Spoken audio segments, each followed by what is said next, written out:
नमस्कार दोस्तों, विकास एनालिसिस में आप सभी का स्वागत है। और दोस्तों आज हम सी टेट में पूछे गए प्रीवियस ईयर पर्यावरण के महत्वपूर्ण प्रश्न को देखेंगे दोस्तों, जो कि आपके आने वाले सी टेट और शिक्षक भर्ती एग्जाम के लिए बहुत ही महत्वपूर्ण होंगे। तो दोस्तों अगर आप हमारे चैनल पर पहली बार आए हैं तो प्लीज़ हमारे चैनल को एक लाइक और सब्सक्राइब सपोर्ट जरूर करिएगा।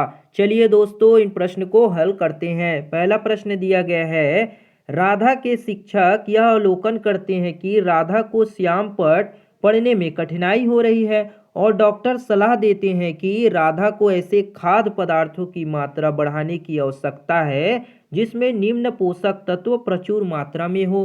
पहला ऑप्शन दिया गया है विटामिन के, दूसरा ऑप्शन दिया गया है विटामिन ए, तीसरा ऑप्शन है विटामिन सी और चौथा ऑप्शन दिया गया आपका विटामिन डी। तो इसका सही आंसर क्या हो जाएगा दोस्तों? वो हो जाएगा आपका विटामिन ए। क्या होगा? विटामिन ए की मात्रा जो है राधा को अपने भोजन में बढ़ानी चाहिए। दोस्तों कई बार आपसे पूछा जाता है कि विटामिन ए का रासायनिक नाम क्या होता है, तो विटामिन ए का रासायनिक नाम क्या होता है? रेटिनॉल होता है, रेटिनॉल होता है। आप जो है दोस्तों इसको जरूर याद रखिएगा। अगला प्रश्न देखते हैं दोस्तों। अगला प्रश्न क्या है आपका, कौन सा वन्य जीव संरक्षण क्षेत्र हंगुल मृग के संरक्षण के लिए प्रसिद्ध है? यानी कि कौन सा जो वन्य संरक्षण क्षेत्र है जो हंगुल हिरन जो होता है दोस्तों, हंगुल मृग, उसके लिए प्रसिद्ध है? पहला ऑप्शन है सरिस्का, दूसरा ऑप्शन है दाचीगाम, तीसरा है जिम कार्बेट और चौथा है रानीखेत। तो कौन सा जीव संरक्षण क्षेत्र है दोस्तों जो हंगुल मृग के लिए प्रसिद्ध है? तो वो हो जाएगा आपका क्या? दाचीगाम। क्या होगा आपका? दाचीगाम जो होगा आपका करेक्ट हो जाएगा। दोस्तों आप हमें कमेंट बॉक्स में बताइएगा कि ये दाचीगाम जो है किस राज्य में पाया जाता है ना, किस राज्य या फिर किस केंद्र शासित प्रदेश में पाया जाता है। तो इसका आंसर जो है दोस्तों आप हमें कमेंट बॉक्स में कमेंट जरूर करके बताइएगा, है ना, कमेंट करके जरूर बताइएगा। अगला प्रश्न देखते हैं दोस्तों। अगला प्रश्न क्या है आपका, संपूर्ण विश्व में शुरू होने वाली ओजोन परत का संरक्षण एक महत्वपूर्ण पर्यावरण संबंधित पहल है। ओजोन परत का संरक्षण किस कारण प्रारंभ हुआ, इसका चुनाव कीजिए। पहला ऑप्शन दिया गया है आपका रामसार सम्मेलन, दूसरा ऑप्शन दिया गया है आपका मेट्रियल प्रोटोकॉल और तीसरा है क्योटो प्रोटोकॉल और चौथा ऑप्शन दिया गया है डरबन समिट या फिर डरबन शिखर सम्मेलन। तो कौन सा ऐसा प्रोटोकॉल है दोस्तों जिसके कारण से ओजोन परत संरक्षण जो है प्रारंभ किया गया? तो वो क्या हो जाएगा आपका? वो हो जाएगा आपका मिट्रियल प्रोटोकॉल। क्या हो जाएगा? मिट्रियल प्रोटोकॉल जो होगा इसी के कारण ही ओजोन परत के संरक्षण के लिए प्रारंभ किया गया था। तो ऑप्शन नंबर 2 मिट्रियल प्रोटोकॉल आपका करेक्ट हो जाएगा।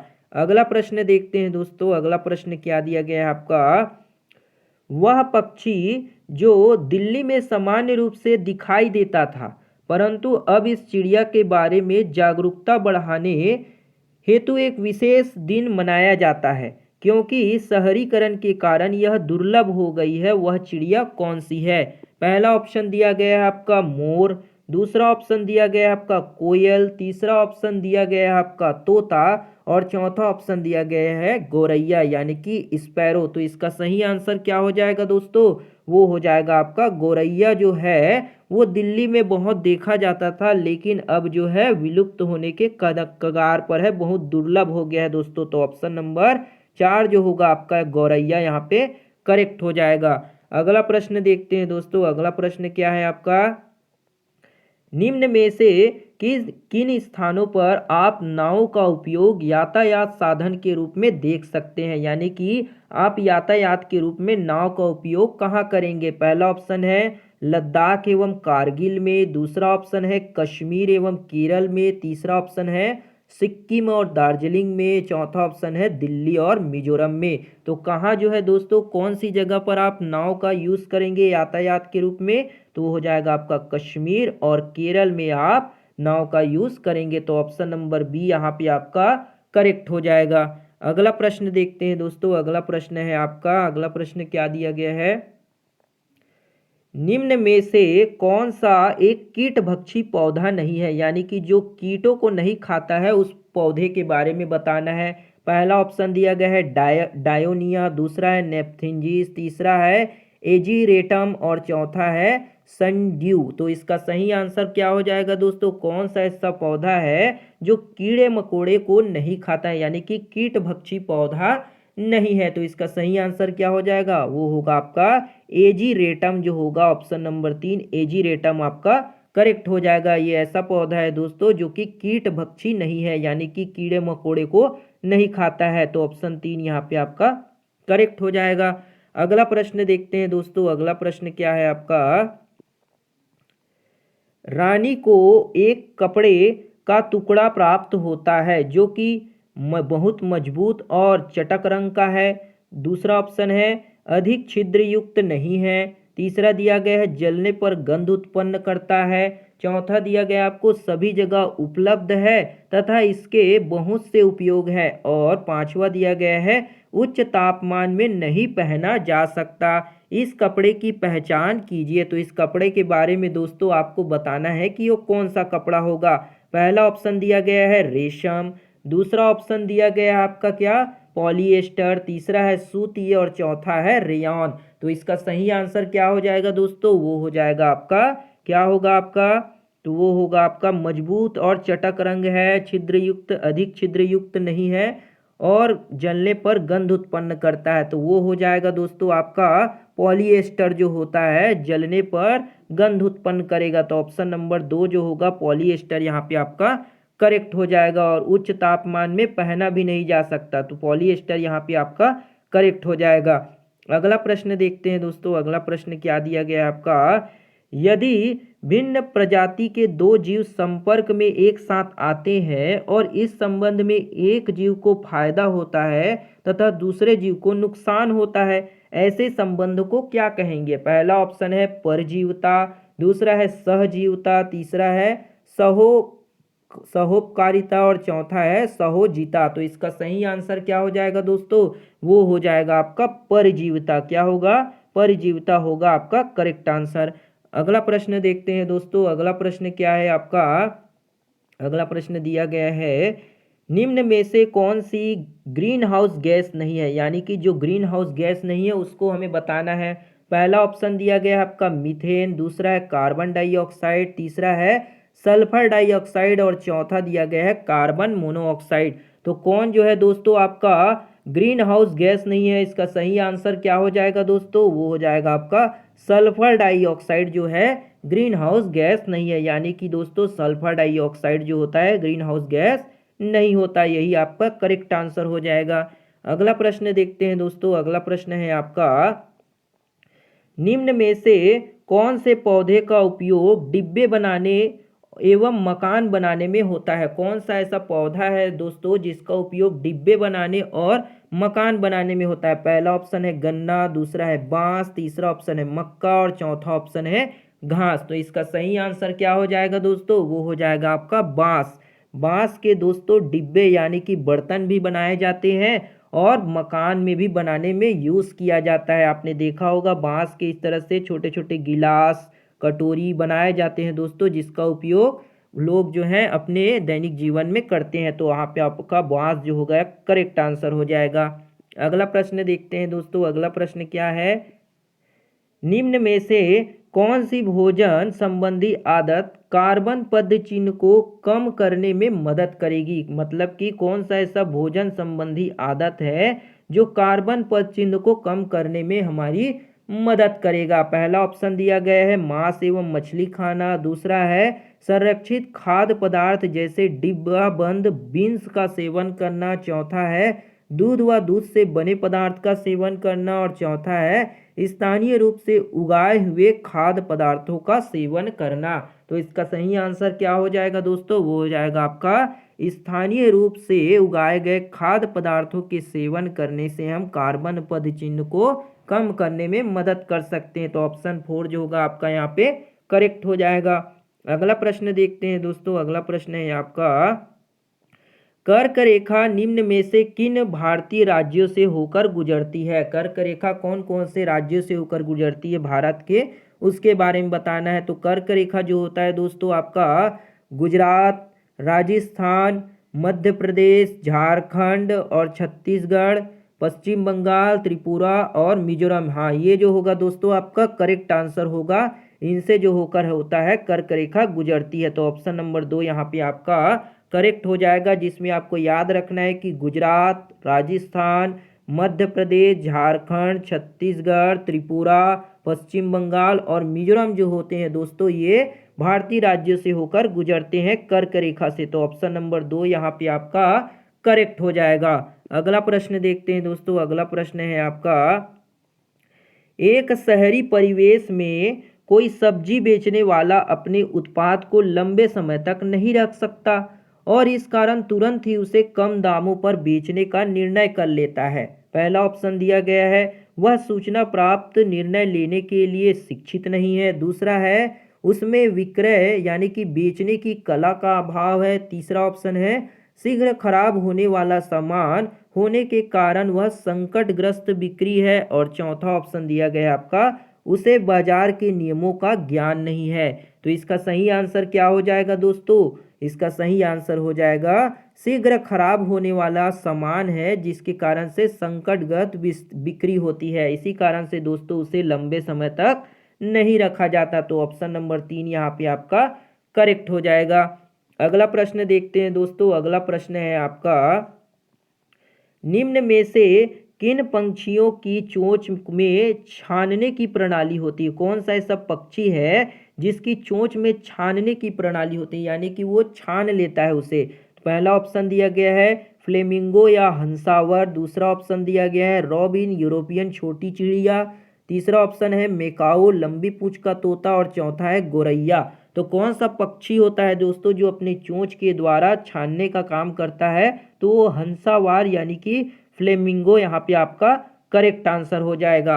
अगला प्रश्न देखते हैं दोस्तों। अगला प्रश्न है आपका, उस जोड़े की पहचान कीजिए जो कीड़ों के लार्वा को के उदाहरण है, यानी कि जो कीड़े हैं उनके लार्वा के उदाहरण है। पहला ऑप्शन दिया गया है इल्ली एवं मृग। दूसरा ऑप्शन भृंग दिया गया इल्ली एवं भृंग। दूसरा ऑप्शन दिया गया है सुंडी एवं मक्खियाँ। तीसरा है भृंग एवं मक्खियाँ। और चौथा ऑप्शन दिया गया है सुंडी और इल्ली। तो इसका सही आंसर क्या हो जाएगा दोस्तों? वो हो जाएगा आपका सुंडी और इल्ली जो होता है आपके कीड़ों के लार्वा के उदाहरण है। तो ऑप्शन नंबर 4 यहाँ पे आपका करेक्ट हो जाएगा। अगला प्रश्न देखते हैं दोस्तों। अगला प्रश्न दिया गया आपका, ईवीएस की प्रकृति होती है, यानी कि ईवीएस पर्यावरण की प्रकृति जो होगी वो कैसी होती है? पहला है एकीकृत, दूसरा है अनुशासिक, तीसरा ऑप्शन है अंतर संबंधित, चौथा है स्थिर या स्थैतिक। तो इसका सही आंसर क्या होगा दोस्तों? ईवीएस जो होती है वो एकीकृत प्रकृति होती। तो ऑप्शन नंबर 1 एकीकृत यहाँ पे आपका करेक्ट हो जाएगा। अगला प्रश्न देखते हैं दोस्तों। अगला प्रश्न है आपका, ईवीएस का पाठ्यक्रम थीम पर आधारित है, क्योंकि ईवीएस का जो पाठ्यक्रम जो थीम दिया गया है वो आधारित है। क्यों आधारित है दोस्तों? पहला ऑप्शन दिया गया है थीम छात्रों में पर्यावरण के बारे में एक संयुक्त एवं अंतर संबंधी समझ को विकसित करता है। दूसरा ऑप्शन है छात्र ईवीएस को आसानी से सीख सकते हैं। तीसरा ऑप्शन है छात्र ईवीएस को सीखने सिखाने की प्रक्रिया में शामिल होकर सीख सकते हैं। और चौथा ऑप्शन दिया गया है शिक्षक छात्रों के सीखने को सरलता से आगे बढ़ा सकते हैं। तो इसका सही आंसर क्या हो जाएगा दोस्तों? वो हो जाएगा आपका जो होगा क्या होगा, थीम छात्रों में पर्यावरण के बारे में एक संयुक्त और अंतर संबंधी समझ को विकसित करता है। तो ऑप्शन नंबर 1 जो होगा यहाँ पे आपका करेक्ट हो जाएगा। अगला प्रश्न देखते हैं दोस्तों। अगला प्रश्न है आपका, क्या दिया गया अगला? हाँ, कक्षा तीसरी से 5वीं तक ईवीएस एक विषय के रूप में विज्ञान, सामाजिक विज्ञान एवं पर्यावरण शिक्षा को निम्न में से किस अनुशंसा पर एकीकृत करता है? पहला ऑप्शन दिया गया है एनसीएफ 1988। दूसरा ऑप्शन है एनसीएफ 2005। तीसरा ऑप्शन है एनसीएफ 2007 और चौथा ऑप्शन है एनसीएफ 1986। तो इसका सही आंसर क्या होगा दोस्तों? बहुत ही इजी प्रश्न है, आपने कई बार पढ़ा होगा। कक्षा तीसरी से 5वीं तक ईवीएस के रूप में विज्ञान, सामाजिक विज्ञान और पर्यावरण के लिए किसको एकीकृत किया गया है दोस्तों? तो इसका आंसर आप हमें कमेंट बॉक्स में जरूर बताइएगा। बहुत ही इजी प्रश्न है दोस्तों और लगातार कई बार एग्जाम में देखने को मिलते हैं, तो इसका आंसर आप हमें कमेंट बॉक्स में जरूर बताइएगा। अगला प्रश्न देखते हैं दोस्तों। अगला प्रश्न है आपका, एक ईवीएस की अध्यापिका के लिए अपनी ईवीएस कक्षा में निम्न में से कौन सी सर्वाधिक चुनौतीपूर्ण है। यानी कि ईवीएस की एक टीचर है तो उसकी कक्षा में सबसे ज़्यादा चुनौतीपूर्ण क्या होगा। पहला ऑप्शन है विद्यालय की भौगोलिक स्थिति, दूसरा है महानगरों में बड़े विद्यालय, तीसरा है भिन्न भिन्न प्रकार के छात्रों को संबोधित करना, और चौथा ऑप्शन है छात्रों के लिंग। तो इसका सही आंसर क्या हो जाएगा दोस्तों। इसका सही आंसर होगा भिन्न भिन्न प्रकार के छात्रों को संबोधित करना। यही जो होगा ये टीचर के लिए सबसे बड़ा चुनौतीपूर्ण होगा। तो ऑप्शन नंबर 3 यहाँ पे आपका करेक्ट हो जाएगा। अगला प्रश्न देखते हैं दोस्तों। अगला प्रश्न है आपका, अगला प्रश्न है निम्नलिखित में से किस प्रकार का सीखना ईवीएस कक्षाओं के लिए उपयुक्त है। कौन सा जो सीखना है वो ईवीएस की कक्षा के लिए सबसे अच्छा उपयुक्त होगा। पहला है स्वयं करके सीखना, दूसरा है विवरणों द्वारा सीखना, तीसरा है परिभाषाओं द्वारा सीखना, और चौथा है रटकर सीखना। तो इसका सही आंसर क्या हो जाएगा दोस्तों। वो हो जाएगा आपका स्वयं करके सीखना और रटकर सीखना जो होगा आपका करेक्ट आंसर हो जाएगा। यानी कि ए और डी जो होगा आपका करेक्ट होगा, जो कि दोस्तों आपके ऑप्शन नंबर 2 में दिया गया है। अगला प्रश्न देखते हैं दोस्तों। अगला प्रश्न क्या है। अगला प्रश्न दिया गया है दोस्तों आपका, ईवीएस के पाठ्यक्रम हम चीजें कैसे बनाते हैं और कैसे करते हैं खाली स्थान है। पहला ऑप्शन दिया गया है आपका थीम है, दूसरा है उप थीम है, तीसरा है पाठ्यक्रम है, चौथा है विषय वस्तु है। तो क्या है दोस्तों, बहुत ही इजी प्रश्न है। ईवीएस के पाठ्यक्रम में जो चीजें हम करते हैं और कैसे बनाते हैं क्या है आपका, एक थीम है, एक विषय है। यानी कि ऑप्शन नंबर 1 जो होगा आपका यहाँ पे सही हो जाएगा। अगला प्रश्न देखते हैं दोस्तों। अगला प्रश्न दिया गया है, पशुओं के संरक्षण के विषय पर छात्र को संवेदित करने के लिए किसी नीति की खोज कीजिए। पहला ऑप्शन दिया गया है कहानियां एवं विवरण, दूसरा है प्रयोग, तीसरा है हास्य चित्र पट्टिका, और चौथा ऑप्शन है आपका कविता। तो इनको दोस्तों आपको यहाँ पे क्या करना है, एक नीति में बनाना है। तो इसका सही आंसर क्या हो जाएगा दोस्तों। वो हो जाएगा आपका कौन कौन से इसमें आएंगे, तो वो होगा आपको पहले कहानी एवं विवरण बनाना पड़ेगा। उसके बाद क्या करेंगे दोस्तों, हास्य चित्र पट्टियाँ बनाएंगे, फिर क्या करेंगे कविताएं बनाएंगे। तो यहाँ पे ए पहला हो जाएगा और सी और डी जो होगा आपका यहाँ पे करेक्ट आंसर हो जाएंगे। यानी कि ए सी डी जो होगा आपका यहाँ पे करेक्ट होगा। अगला प्रश्न देखते हैं दोस्तों। अगला प्रश्न दिया गया है आपका, क्या दिया गया अगला, अगला प्रश्न, कक्षाओं में ईवीएस के क्रियाकलाप का संचालन करने का उद्देश्य क्या है। यानी कि कक्षा में ईवीएस के लिए क्रियाकलाप कराते हैं दोस्तों, उसका क्या उद्देश्य है। पहला ऑप्शन दिया गया है छात्रों को अन्वेषण एवं अवलोकन के अवसर प्रदान करना, दूसरा ऑप्शन दिया गया आपको छात्रों में क्रियात्मक कौशलों का विकास करना, चौथा है छात्रों में सौंदर्य बोधि संवेदन विकसित करना, और चौथा है छात्रों को संबोधित विषय वस्तु स्मरण करने में मदद करना। तो इसका सही आंसर क्या हो जाएगा दोस्तों। इसका सही आंसर हो जाएगा आपका क्या क्या होगा, वो हो जाएगा आपका छात्रों को अन्वेषण और अवलोकन करने के अवसर प्रदान करना, यानी कि ये तो हो जाएगा। उसके बाद क्या होगा दोस्तों, छात्रों में क्रियात्मक कौशल का विकास करना, ये भी आपका करेक्ट हो जाएगा। और छात्रों में सौंदर्य बोधि संवेदनिकी विकसित करना, तो ये भी आपका करेक्ट हो जाएंगे। यानी कि ए बी सी आपका यहाँ पे करेक्ट हो जाएगा। अगला प्रश्न देखते हैं दोस्तों। अगला प्रश्न है आपका, अगला प्रश्न क्या दिया गया है, छात्रों द्वारा पूछे गए प्रश्न उनकी ईवीएस शिक्षा प्राप्ति का महत्वपूर्ण सूचक है, क्योंकि प्रश्न छात्रों के ज्ञान के आकलन में मदद करते हैं, दूसरा है प्रश्न छात्रों को स्वयं की अभिव्यक्ति करने का अवसर प्रदान करते हैं, तीसरा ऑप्शन है प्रश्न छात्रों की सीखने के प्रति जिज्ञासा का सूचक है, और चौथा है प्रश्न छात्रों की क्रियात्मक कौशलों का मूल्यांकन करते हैं। तो इसका सही आंसर क्या होगा दोस्तों, हमें यहाँ पे इसको फिर से जमाना पड़ेगा। तो इसका सही आंसर क्या हो जाएगा, वो हो जाएगा आपका ए नंबर का ऑप्शन होगा, छात्रों के ज्ञान में आकलन में मदद करता है। तो ये भी आपका सही हो जाएगा। और क्या होगा दोस्तों, छात्र प्रश्न को स्वयं की अभिव्यक्ति करने का अवसर प्रदान करे, ये भी आपका करेक्ट होगा। और प्रश्न छात्रों को सीखने की जिज्ञासा का एक सूचक होता है, तो ये भी आपका करेक्ट होगा। यानी कि ए बी सी यहाँ पे आपके करेक्ट हो जाएंगे। तो ऑप्शन किस में दिया है वो आपका ऑप्शन नंबर 3 जो होगा दोस्तों यहाँ पे आपका करेक्ट हो जाएगा। अगला प्रश्न देखते हैं दोस्तों। अगला प्रश्न है आपका, अगला प्रश्न क्या दिया गया है। ईवीएस ईवीएस का एक विद्यार्थी शिक्षक द्वारा दिए गए समाधान का विश्लेषण करता है। विश्लेषण है एक, विश्लेषण क्या है एक, पहला प्रतिक्रिया कौशल है, दूसरा है संज्ञानात्मक प्रक्रिया है, तीसरा है उत्पाद प्रक्रिया है और चौथा है मनोसामाजिक कौशल है। तो इसका सही आंसर क्या हो जाएगा दोस्तों, वो हो जाएगा आपका प्रक्रिया कौशल है और एक संज्ञानात्मक प्रक्रिया है। तो ऑप्शन नंबर ए और बी जो होगा यहाँ पे आपका करेक्ट होगा, जो कि आपके केवल ए और बी ऑप्शन 1 में दिया गया। तो ऑप्शन 1 यहाँ पे आपका करेक्ट हो जाएगा। अगला प्रश्न देखते हैं दोस्तों। अगला प्रश्न दिया गया आपका, पाठ्य पुस्तकों एवं शिक्षकों के अतिरिक्त निम्न में से कौन सा ईवीएस की शिक्षा का एक अच्छा साधन हो सकता है। यानी कि पाठ्य पुस्तक के अनुसार ईवीएस की शिक्षा का एक अच्छा साधन क्या होगा उसे बताना है।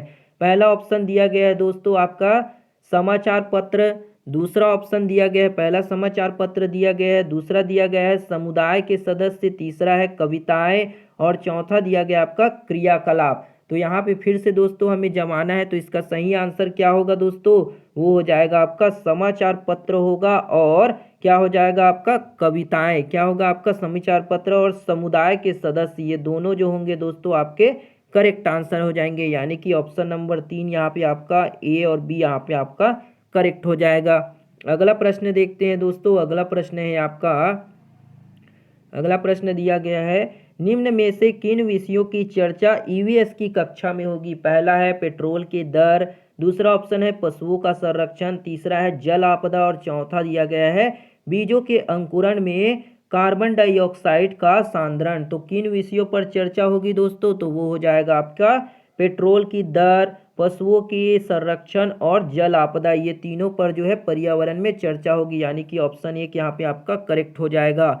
अगला प्रश्न देखते हैं दोस्तों। अगला प्रश्न है आपका, अगला प्रश्न दिया गया है निम्न में से कौन सा ईवीएस के मूल्यांकन में सामाजिक कौशलों का सूचक हो सकता है। यानी कि ईवीएस की कक्षा के मूल्यांकन में सामाजिक कौशल का सूचक कौन होगा उसे बताना है। पहला ऑप्शन है वर्गीकरण, दूसरा है विश्लेषण, तीसरा है साझा करना तथा मिलकर कार्य करना और चौथा ऑप्शन दिया गया आपका सृजनात्मक लेखन। तो इसका सही आंसर क्या हो जाएगा दोस्तों, वो हो जाएगा आपका साझा करना और मिलकर कार्य करना, यही जो होगा ईवीएस के मूल्यांकन में सामाजिक कौशलों का सूचक हो सकता है। तो ऑप्शन नंबर 3 यहाँ पे आपका करेक्ट हो जाएगा। अगला प्रश्न देखते हैं दोस्तों। अगला प्रश्न दिया गया है आपका रंगों के आधार पर पशुओं को वर्गीकृत करना उपयुक्त वाक्यांश इंगित करता है। यानी रंग के आधार पर पशुओं को वर्गीकृत करना जो है वो कौन से वाक्यांश को उपयुक्त करता है। तो यहाँ पे दिया गया दोस्तों आपका पहला ऑप्शन दिया गया है सीखने का उद्देश्य, दूसरा है सामान्य उद्देश्य, तीसरा है सीखने की दक्षता और चौथा है सीखने की प्रक्रिया। तो इसका सही आंसर क्या हो जाएगा दोस्तों, वो हो जाएगा आपका सीखने का उद्देश्य जो होगा रंग के आधार पर पशुओं के वर्गीकरण करने के लिए एक अच्छा वाक्यांश को इंगित करता है। तो ऑप्शन 1 यहाँ पे आपका करेक्ट हो जाएगा। अगला प्रश्न देखते हैं दोस्तों। अगला प्रश्न दिया गया है आपका शिक्षिका द्वारा उनके ईवीएस छात्र का मूल्यांकन उनके अवलोकन द्वारा उनसे प्रश्न पूछकर चित्र बनाने में उनकी भागीदारी तथा विचार विमर्श में हिस्सा लेने एवं उसके उपरांत द्वारा इकाई परीक्षण यह दर्शाता है कि पहला ऑप्शन दिया गया है आपका शिक्षिका अवलोकन के उपकरण का प्रयोग करती है, दूसरा ऑप्शन है शिक्षिका संकलित मूल्यांकन का प्रयोग करती है और तीसरा ऑप्शन दिया गया है शिक्षिका विद्यालय निर्धारित मूल्यांकन प्रक्रिया का प्रयोग करती है और चौथा ऑप्शन दिया गया आपका शिक्षिका सहपाठी मूल्यांकन तकनीकी का प्रयोग कर रही है। तो इसका सही आंसर क्या हो जाएगा दोस्तों, वो हो जाएगा शिक्षिका विद्यालय निर्धारित मूल्यांकन प्रक्रिया का प्रयोग करती है। यानी कि ऑप्शन नंबर 3 यहाँ पे आपका करेक्ट हो जाएगा। तो ये था दोस्तों आपके पर्यावरण का महत्वपूर्ण प्रीवियस ईयर प्रश्न जो कि दोस्तों आपके सीटेट एग्जाम में पूछा जा चुका है और आने वाले सीटेट एग्जाम और टीचर भर्ती एग्जाम के लिए बहुत ही महत्वपूर्ण है दोस्तों। तो दोस्तों अगर वीडियो बढ़िया लगा हो तो एक लाइक जरूर करिएगा, शेयर सपोर्ट और सब्सक्राइब जरूर करिएगा। मिलते हैं दोस्तों अगली वीडियो में, तब तक के लिए जय हिंद, वंदे मातरम।